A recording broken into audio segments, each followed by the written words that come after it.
नमस्कार मंडळी, आज मी माझ्या ब्लॉगला संध्याकाळी सुरुवात करत आहे आणि आत्ता वाजलेले आहेत संध्याकाळचे 6:15 आणि आता मी थोडंसं मार्केटला जाऊन येते आणि भाजी वगैरे बघते आणि तुमच्याशी पण शेअर करते। चला तर मग आपण मार्केटला जाऊया।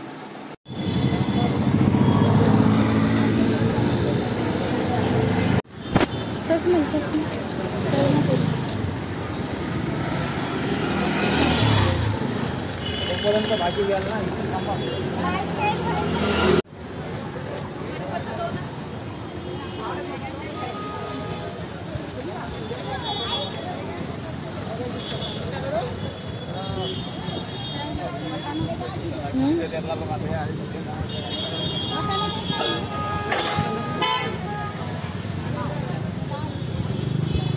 आता जस्ट आलेली आहे बाजारातून आणि आल्या पहिले मी कपडे चेंज केले। एवढं गरम होते बाहेर, म्हणजे भरपूर, म्हणजे पावसाळा असून पण असं उन्हाळ्याचं फिलिंग येते, एवढं गरम होते बाहेर।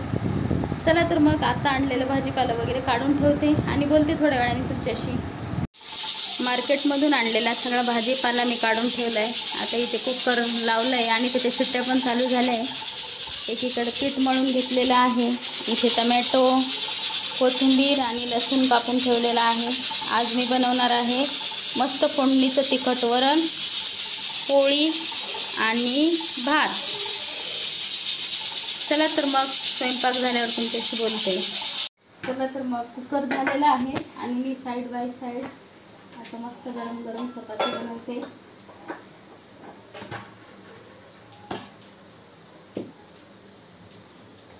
बाहेर पाऊस चालू झालेला आहे।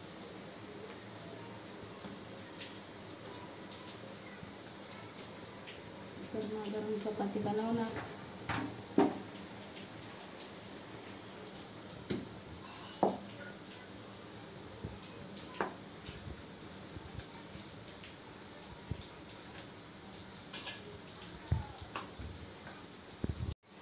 मम्मीकडे होते तेव्हा पाऊस यायचा, पण तिकडे पाऊस आला तर असं म्हणजे एकदम असा गारवा वगैरे वाटायचा पाऊस पडल्यावर। पण इथे सगळं उलट आहे, पाऊस पडला तर उलट इथे जास्त गरम होते। म्हणजे 1 मिनिट पण इथे असं उभं राहायची इच्छा होत नाही, एवढी गरम होते इथे। असं काय करणार, शेवटी राहावं तर लागणारच। तुमच्या इकडे होतंय का नाही गरम? कमेंटमध्ये म्हणजे प्लीज मला सांगा। बघा माझी पोळी कशी टम्म फुगली आहे, कसं मस्त झाली आहे बघा। चला तर मी माझ्या बाकीच्या पोळ्या करून घेते, बोलते तुमच्याशी। बघा कसं पाऊस पडतोय, एवढा पाऊस पडतोय तरी पण काय थंड वाटत नाहीये, गरमच वाटतंय, भरपूर गरम होतंय।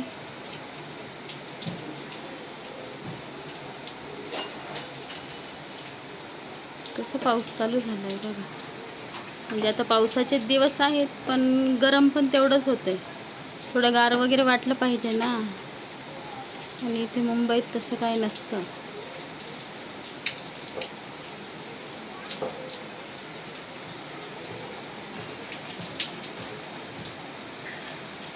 तुम्ही बघू शकता तिथे माझी चपाती बनवून झालेली आहे।